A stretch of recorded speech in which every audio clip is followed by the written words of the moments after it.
Hello there, my name is Vince from My Mate Vince, and in this video today we're going to see if you can still make money buying faulty items on eBay. So here we have an Amazon Basics vacuum cleaner, and here, although the box is an air fryer, it's actually a bread maker on the inside, a Russell Hobbs bread maker. I paid £20 for the bread maker, I paid £12 for the vacuum. Fortunately, I did have to pay £12.22 for postage because they're quite big and bulky and heavy. So in total, I paid £44.22. So I'll just flash up on the screen what that is in dollars and also euros as well. Hopefully then you'll be able to roughly work it out whatever country you're in. Now, interesting thing about these are that they are actually brand new. So both of them have had no use.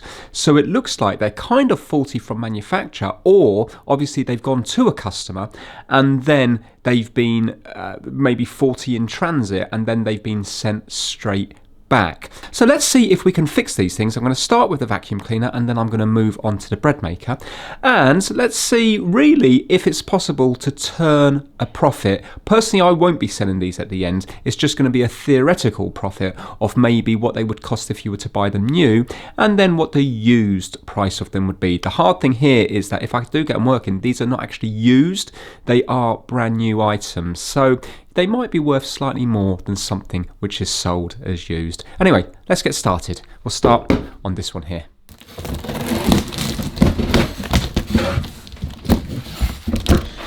I can already tell it's new, look at that. Right, apparently he's changed the fuse and it still doesn't work, which is good for me.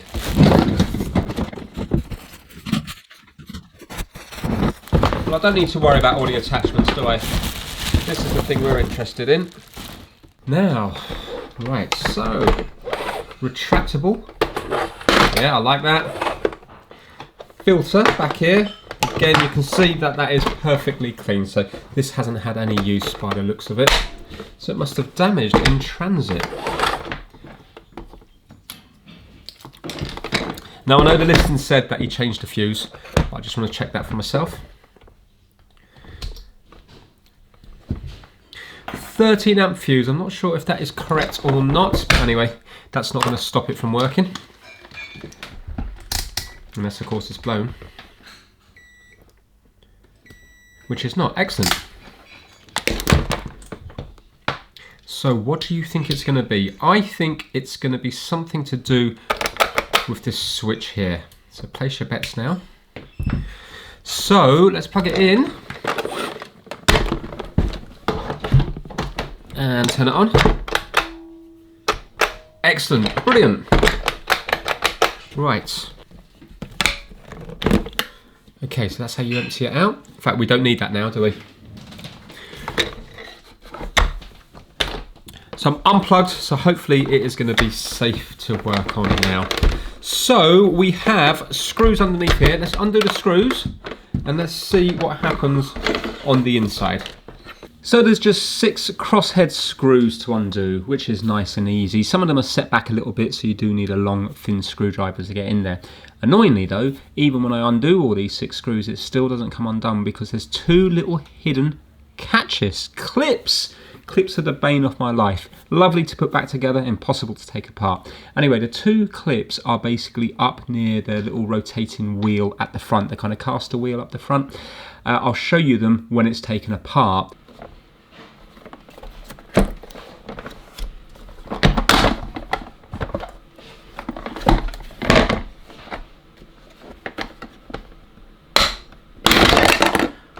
Wow, well, I don't know what I did there. I think just brute strength. Do you know what? It's these bits here. You can see a clip here and a clip here, clip into here and here, but how are you supposed to get to them?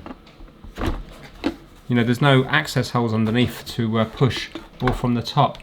So yeah, that was incredibly hard on that little bit there, but the rest was easy. Anyway, look, we're in now. I'm just going to get rid of this on the floor. So we have, can't even see where the retractable, is this retractable here? Yeah, okay, so that's the retractable bit. So that's just going to be on a massive spring, and as you pull it out, it winds up the spring, and then when you do this, it just releases it all. So that's That's fair enough. What have we got going on here? We have got the mains coming in on the red and the white here. There we go, that's what's wrong. That's what's wrong. That's what's great about honest buys like this. You see, they are fixable.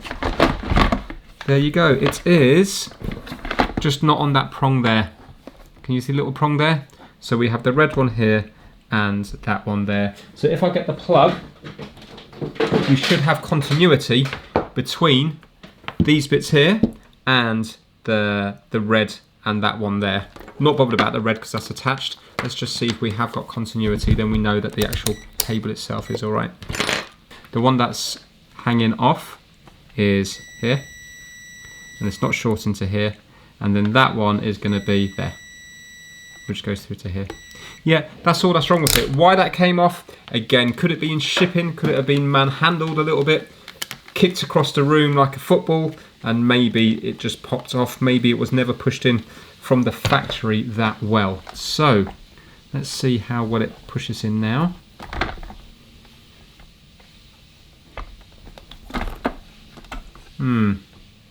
Does seem to come off quite easy, so I'm just going to give that a little crush with my pliers. They don't look like they've used locking ones. Well, actually, no, they have got a little bit there. So why is that not locking into place? You see that there's a little metal tab there that you push in to release it.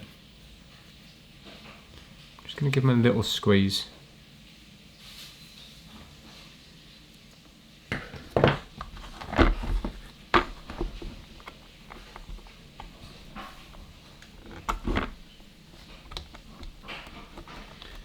Yeah, now the red one is on good and proper, but this isn't.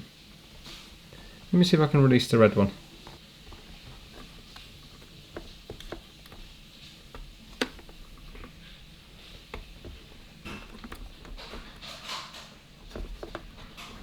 Well, I cannot release that red one at all, so let's leave that because there's no way that's coming undone.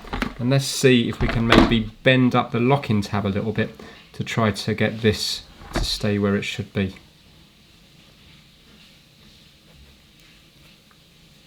So when that goes in, that should be forced down on there. I mean, that is locking in.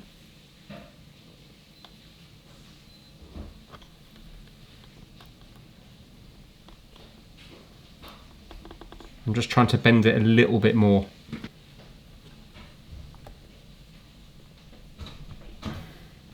Right, let's see if that locks into place.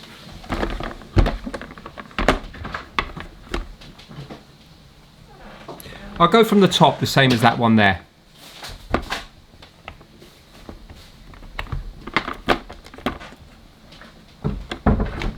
There we go, that's got it now. Look.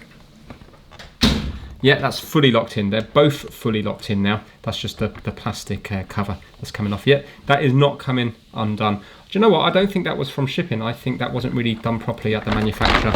And then in shipping, it just came loose. Oh, there you go, that's come out. Right, there we go. They're not going anywhere now. So now that's going to put the power through from here into the actual motor itself. This is the massive motor here that you can see. You can just see the inside of it here. Let's give it a little spin. There you go. Right, okay, I reckon everything else is going to be working just fine on it. Let's just make sure all the other contacts are in.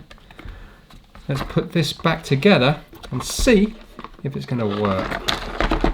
So while we're putting this back together, we'll give a shout out to My Mate Vince Massive, and then we can give this a little test run around the living room and see if it picks up any dust. So the members of the Massive are kitdigital.com, Kip Hakes, Max Rokotansky, Having Fun Repairs, Chris Seal, Felipe at MrKeebs.com, DJVG, Pixie, Robert from Timsey's Auto Air, Daniel Watson, Zeeks C, Anthony Dean, Bazza2, Russ Melanson, Ellis Garbett, Gaspar Heller, Richard Berglund, and Jacob Culpin. So a massive thank you to each and every one of you. Right now, let's get this on a little test run and see what it's doing. Okay, excuse the noise in the background, dishwasher's on. I've put it all together now, so it's ready to use. I shouldn't be using this because it is brand new and I could sell it as new but for less money. I think this model's going for around about £75 on Amazon, 700 watts, 1.5 litre. That's what it says on the box of this, and I've married that up to Amazon, and that seems to be the price. Although to me it seems very plasticky, it does actually seem to work. I'm not saying I haven't used it yet, but as far as putting things together, so taking this out is really, really easy. You know, that kind of, to me, seems nice, and also to empty it here, I mean, that's a nicer action than you get on a Dyson. So yeah, that's good. Also, if you have a look here, this is a lovely action to extend this. That's nice, and then to put it back again. You know, so you can do the different height for different people. I mean, that all locks in really well. Yeah. So yeah, although it does seem very cheaply made, everything's got a nice confirmation click to it. It seems to, I've got a feeling it's going to work quite well, but I don't know yet. So I'm just going to run it around my house downstairs, and I want to see if it's picking anything up. One thing I've noticed straight away is that the actual power lead is, in my opinion, extremely short, a lot shorter than any other Hoover that I've used before. So that is going to be a problem if you've got a big area to do, because you're going to have to keep changing it to different plug sockets.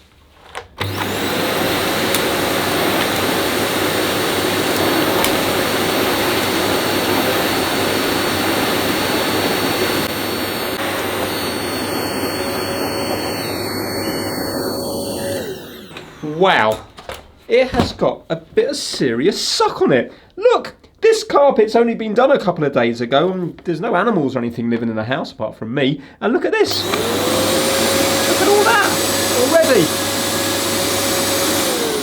Can you see it all spinning around? Whoa, I'm going to see how, I want to feel what this is like. Where do I take it out from? Oh.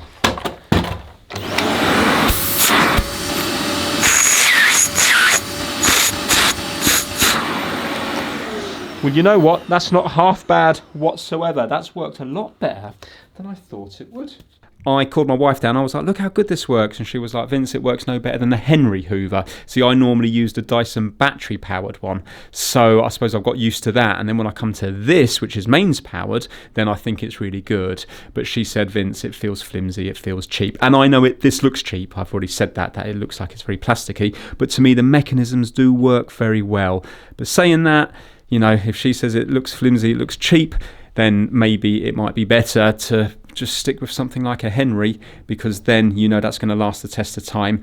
And although I'm sure they're going to be more expensive than £75, I don't think they're going to be that much more. The biggest downside here, I think, is the length of the lead. Having now to unplug it to do that side of the room really is a pain. And for example, on another vacuum cleaner, that's not going to be the case. So yeah, I suppose this is built to a certain price point.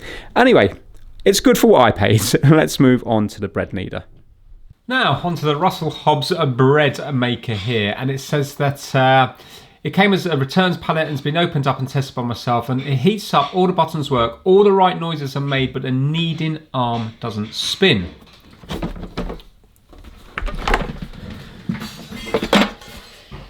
Oh, there is no kneading arm. Right, here's a kneading arm.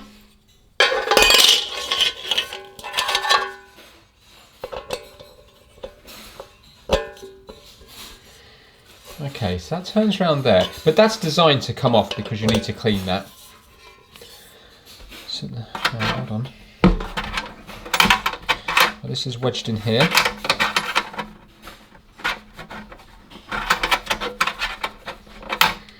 How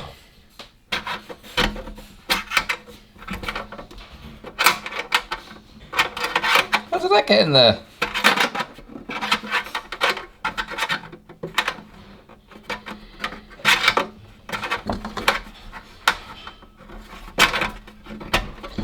There we go. Right, so this goes on here.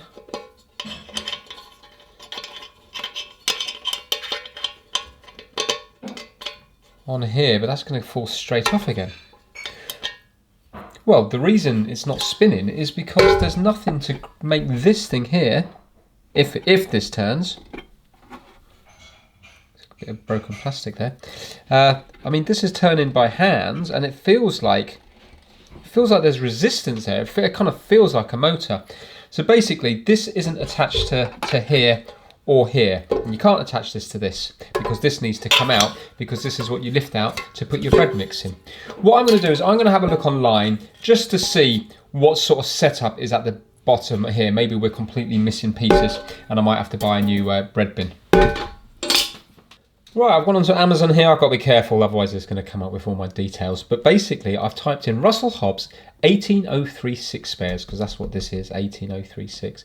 And this is the little bread pan here. And if you have a look, there's a nice picture of it. And if we zoom right in, what do you see? Can you see there? Well, in fact, I can hold this here now. Look, you can see this is on there. And I can clearly see that there's a circlip on here. Let's see if I get that to focus. There you go. Can you see the circlip?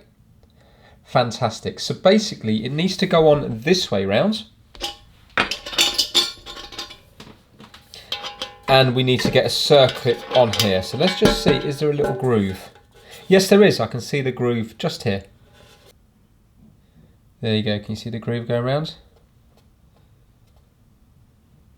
So I do have a circlip kit. Hopefully there will be one in there, so it needs to go on that way. Let's find it.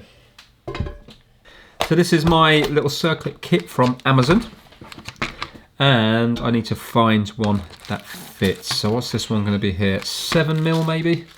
Let's have a look if 7mm looks about right.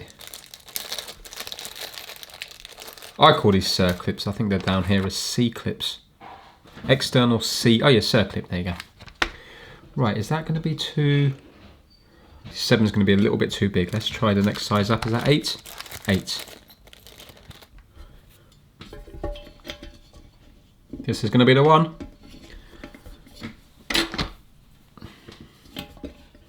Now I haven't got my tool because that's around Dad's. Well, I don't own a tool, but my dad has one. But I should be able to force it on.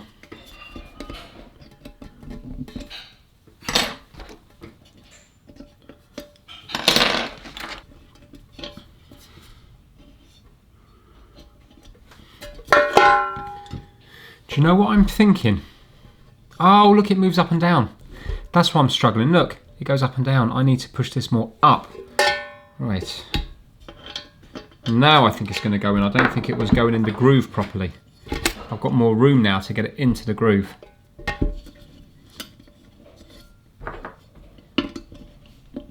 There we go. How much easier was that? I couldn't actually see the groove. That's why it wasn't working. And that is a good fit. Look at that. That is not going to... I don't think that's going to come out. I think that looks to be in. Brilliant. Well, look, moving it there, using quite a bit of force. I think that is going to be just fine. Right, I'm going to turn it on and see if it starts working. I'll tell you what I'll do. I'm that confident it's going to work. I'm going to get some bread mix and bake a loaf. Okay, so I've got my bread mix in here. I'm just going to turn this machine on. And let's go to large size, cross colour, dark. I think that's it. So let's see if it's going to start kneading. So it's going to heat up. Oh, here we go. Well, it already turned there. There you go. Look. Could you see that? So I think that's probably the only thing wrong with this, but I'll let it do its cycle and then we'll see if there's a tasty loaf at the end of it. Right, so it's really going now, but to me that sounds like it's straining massively. So I read a review about it and funny enough it said the same thing. It said it sounds like it's straining. It sounds like a moped which is really, really straining. So yeah, that must be just the way it's designed. I thought the kneading thing did feel quite tight when I was spinning it. I suppose it has to be tight maybe to stop any fluid or something going through that to the bottom of the machine. But yeah, it sounds like it's putting a lot of strain on the motor that's turning it, unfortunately. But still, that's the way it's been designed. Right, we're nearly there now. 2 minutes left. This thing has a serious amount of heat being pumped out from it. So this must be where it's doing the crust colour to make it nice and brown. Over these vents here, I can't actually hold my hand over there for any more than a few seconds. Amazing amount of heat coming from it. Anyway, look, you can see that the bread has filled up the little bread tin, but it looks so deflated. Look at it there in the middle. A saggy middle. Oh, it's the story of my life. Anyway, hopefully it will taste okay. My oh my, that is one mighty fine looking loaf. What's a big letdown, and it was the same with the one that I did at Christmas, is the kneading arm comes out of here, and this is like the top of the loaf. What you seen before, the saggy bottom, is actually the bottom of it. So this is like the top, which is at the bottom of the machine. You think there would be a way, and maybe there is on other bread makers, I've never looked into it, but the kneading arm there really spoils the look of it. I know it's not going to spoil the taste, but I mean, that does look unsightly. If that was in the middle of the table, people wouldn't be quite so impressed with it. I wonder why they don't have like a floor. So for example, you've got the kneading arm when it's doing the kneading, and then the floor can raise up, and then that will be the bottom, and the kneading arm would be then, you know, down the bottom here. I mean, there may be a hole, and maybe the dough would go into that. I'm not sure if it would be, I think the dough would be strong enough to not sag into it. But what you could also have is just a little spring-loaded door on that floor. So when it lifts, when the motor lifts up the floor, a little door bit by bit just comes over, clears this, and then closes. And then you could manually reload it next time you go to use your bread maker. You push the door to one side while pushing down the floor to spring it back into back into it, the position where it can do the kneading. And then when the kneading's done, the floor just raises up again, because then you would get away with this. I wonder, I suppose it's making something too complicated on a machine which is very, very simple, but still be interesting. I know I'm going to let that cool for a bit, and then I'm going to try it out. But yeah, really happy with the results of that. Right, cut into it. I have to say it tastes nice, isn't it? Yeah, it's got a nice quite fluffy on the inside. It's not complete air, you know, there is a bit of density to it, but the crust is nice, and it's got a nice bit of crunch. Listen. Yeah, honestly, it's good bread. It's tasty bread.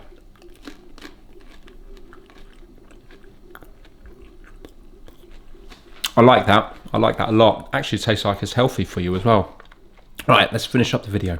So the big question is, can you make money on eBay still? Well, it all depends on what you buy the item for. There would be a little bit of money in this one here, but there wouldn't be any money in that one there, because I paid a little bit too much for it, and also there's no packaging there. So like everything in life, it's what you buy it for. That's where you make the money, not what you sell it for. Really, when you're buying and selling on eBay, the people that make the money are eBay, PayPal, and the shipping company. There's very little money left for the buyers and the sellers. Most of your money is lost by just other people taking little bits from the pie. But that's business. That's what it is. There's too many people involved, in my opinion. But anyway, the vacuum cleaner here, I paid in total £18 and 11p for it, and they're currently £75 on Amazon. So you probably would have a little bit of profit there. Not much, because remember, this isn't new. It is new, but it's not new, is it? It's not new from Amazon. It's already been opened up and stuff like that. So I don't really know what you would get for that. Maybe £45 if you were lucky, I'm thinking, if you were lucky. This one here, I probably overpaid for, but I didn't get ripped off, because obviously the seller has to charge that much to cover PayPal, eBay, and shipping fees. You know, they don't want to work for free. But it's £83.99 on Amazon. But if you look on Russell Hobbs, they've reduced it recently to £50. You can see there's no money to be made there. If I was to ship that off to somebody, then I've lost all my money on eBay, PayPal, and shipping. And nobody would pay £50 for that in the incorrect box, when you can buy a brand new one in the correct box with a guarantee. So yeah, in this instance here, no, there's no money to be made. But where there is money to be made is if you were to buy them for yourself, because then they're very easy fixes.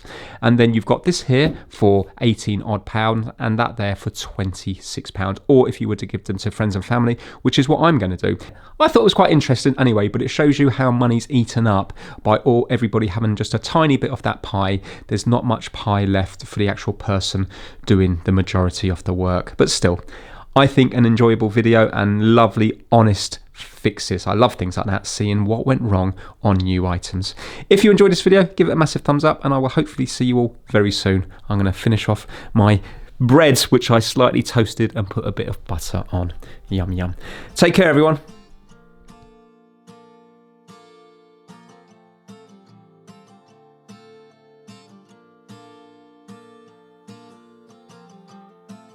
You don't have to be smart. No need to dress up for me to see that you're a good man. You're a good man.